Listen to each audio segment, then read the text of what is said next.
Well, listen, we also had a trade deadline today, and if you're watching, that means it's already passed, and we've already talked about it. But as of now, we are an hour and a half away from the trade deadline. Typically, NFL trade deadline, we don't see a lot of buzzer beaters when it comes to trades, so we probably have a majority of the trades in the book.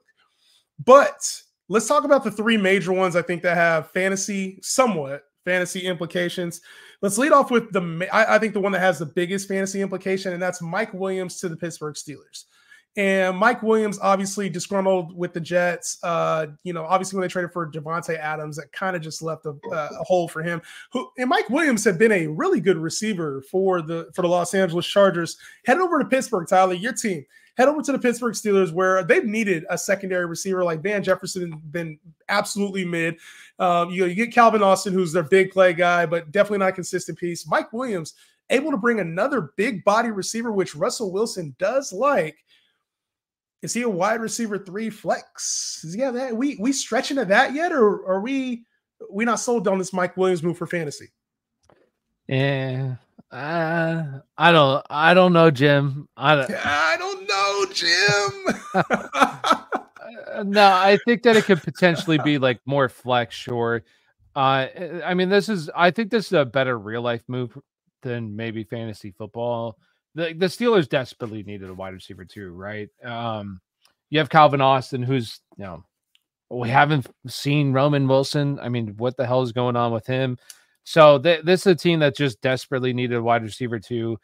I will say, if Russell Wilson, I mean, I still think that Russell Wilson has some left in the tank. I think he's looked good, and I think that there's definitely potential, and it honestly kind of fits what Russell Wilson's play style, where he'll throw that rainbow ball out there and give his guy a chance. And I think Mike Williams has been a very good jump ball wide receiver throughout his entire career. And we'll see. And he's also a good, red zone target. He's a big body kind of guy. So potentially for fantasy football, maybe he gets a wide receiver 3 range. I think he's more of a flex, but in terms of real life, I just think it's a very good real life move for the Pittsburgh Steelers. I think this might change some things for the Steelers too, right? Where we've seen like George Pickens, a lot of times he's that downfield, go up and get it guy. And this offseason, they talked about moving him around the offense, right? He's complained about seeing more opportunities, right? Free Pickens, right? Like he's been wanting the ball a little bit more. And I think this gives them the flexibility now to have a nice outside receiver in Mike Williams and move George Pickens around this offense a little bit better and have him be a threat. So I think for Russ, this is actually a really good thing. Like Russ has been a mid-tier QB2, I think. I would almost like elevate him into like a high-end QB2, giving him this weapon. I think it's easy to forget what Mike Williams was because the ACL injury, but it's like we've seen flashes of it even when he was on the Jets this year. I think the big implication is that I think like George Pickens fully goes into the circle of trust now.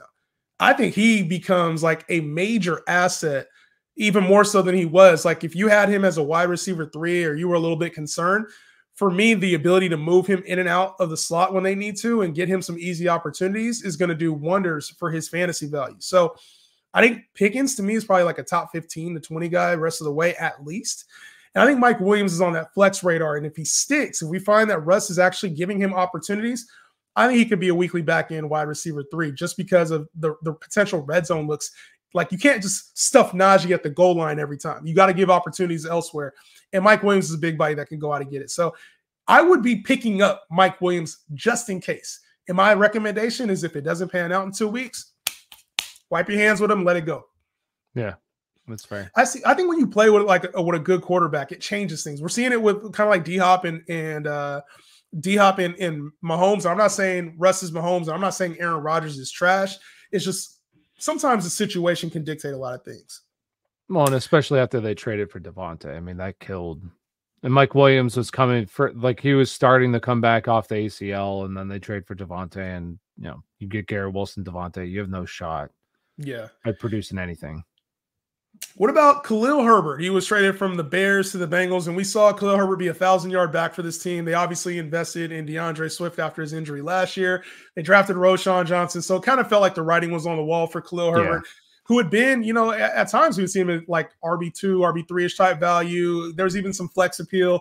But now heading over to a Bengals team that's going to be without Zach Moss, it looks like they're making this move. It's probably going to be an extended period of time without Zach Moss. I think they said he was out for season. out for the season. Yeah, they had to make this move. I think they Chase said Brown, at least for season 2. like it could have been a lot worse. Damn. Yeah. Rest of the season. So offseason addition is Zach Moss. They needed to go get a guy like Khalil Herbert, who's, I think Chase Brown has fully immersed himself into like a top 15 option the rest of the season. But now we have Khalil Herbert in the fold. Do you think he has any flex value? Because the Bengals do typically like to use both of their backs. I think this is just purely a move for depth.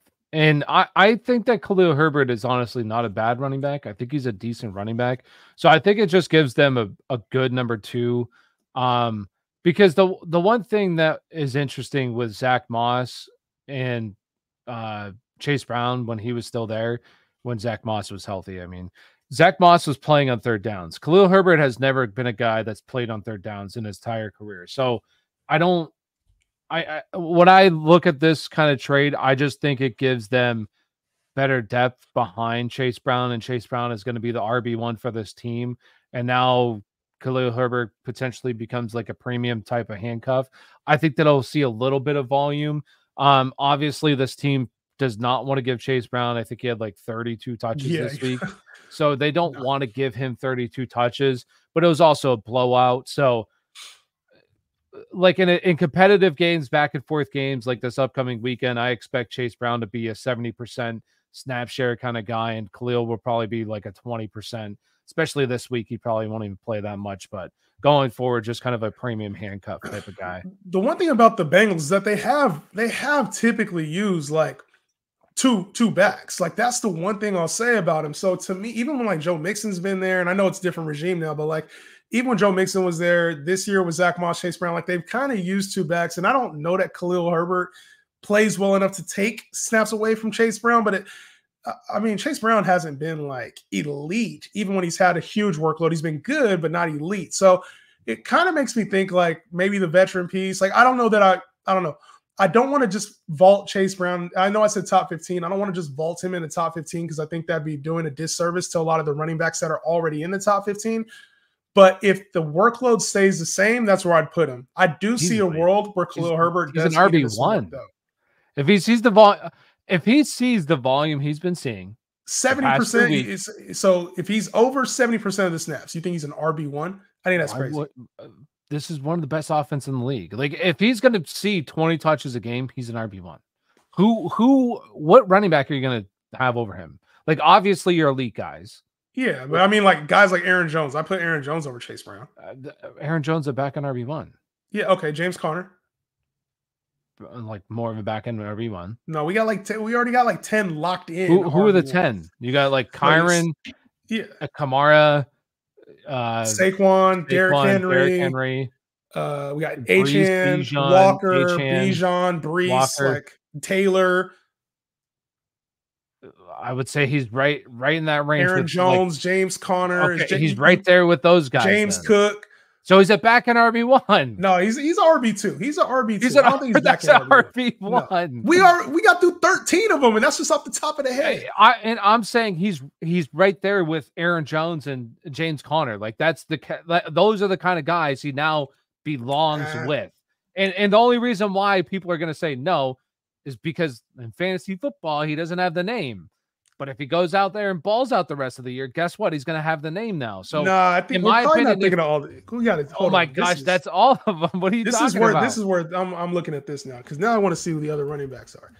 He's a back in RB1. As long as he's a mid-tier RB2. I think we're jumping the gun, calling him. I want to say he's had now 2 20-point games in a row now. Like he's putting up elite numbers. No, it's the second 20-point game of the season. He had one in week 4.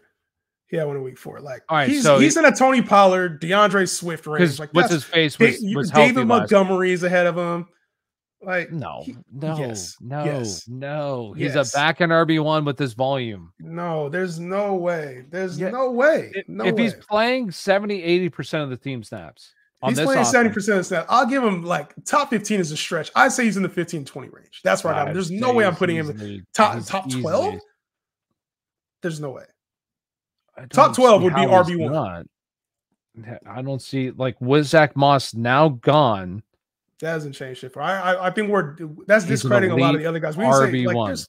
there's no way, bro. Not elite. No way. Back in RB1. Last trade that went through. This is probably a no big deal. Jonathan Mingo to the Cowboys. I think this is a laughing matter in all form and fashion for a 4th round pick. They could have went and got Deontay Johnson. They could have went and got DeAndre Hopkins. Instead, they decided to go get Jonathan Mingo. The Cowboys being the Cowboys. And they gave up more than what both of those teams gave up to get those veteran receivers. I don't really understand this move. Obviously, Brandon Cooks is on IR. You got Jalen Tolbert, who has been kind of mid, I would say. Not ass, but mid. And then CeeDee Lamb obviously dealing with an injury, but like to go get Jonathan Mingo, I really like. This is a move. I'm like, Jerry World, bro. Sometimes I don't know what's going on in Jerry's world, the real Jerry World up here. I don't know what's going on with this dude. And they could have used that draft pick to go get a different running back. Like, I just don't understand what the hell Jerry Jones is doing. Like, do you think that Jonathan Mingo, dynasty, redraft, keeper, one wide receiver whose name is Jonathan Mingo leagues, is there any value at all for Jonathan Mingo? No. I don't really understand either. The only saving grace that I will say, no, I don't even. There's none. He's not been good.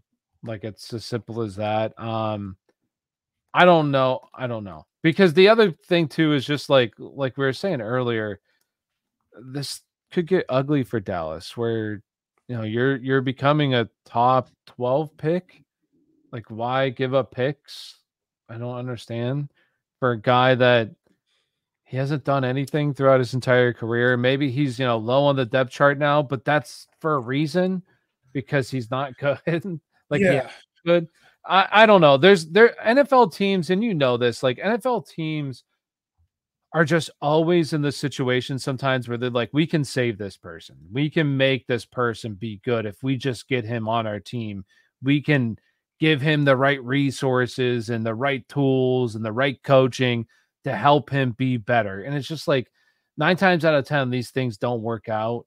And I think it's one of those situations where they're like, they probably like Jonathan Mingo a little bit in the pre-draft process, and now he's buried on the depth chart. They're like, we could probably get him for. How did they finesse a 4th round pick? Is the craziest part to me. I'm like, they finessed a 4th round pick out of that for a believe, like I believe type player. Like, that's how you couldn't make it on. You couldn't make it on the Panthers. You couldn't make it on the Panthers. You should. Well, I don't. Again, I don't know if this team is looking to try to compete or what they're doing, but you could have just gotten Mike Williams for a 5th round pick and had a better chance to maybe win right now if that's what you're trying to do. Maybe they think he's a developmental process. I don't know. It's kind of stupid. I think it's a really bad trade. Well, that's what we're talking about. We're talking about Jonathan Mingo because it looks like outside of the defense, we got a couple. Has there been any more moves? Been no other moves. Preston Smith just got traded to the Steelers. Yeah, that was it. The Steelers are trying to make a Super Bowl run here. No, I mean they have to, right? I mean you got Russ on a $1 million deal. You got to go all in. Hey, the Steelers. I think a lot of people were counting them up. They were heading into this week. I think they were underdogs this week too. Which I'm like, there's no way they should be underdogs. Forget who they're playing, but they're the Commanders. They're playing the Commanders. Yeah, they're a dog on the road to the Commanders, which made no sense to me. But anyway, guys, that does it for week 10. No breaking news on the show. I'm sure the minute we hit stop record, there will be some kind of major move. But we'll be back a little bit later this week to talk some updates heading into week 10. We'll see you next time.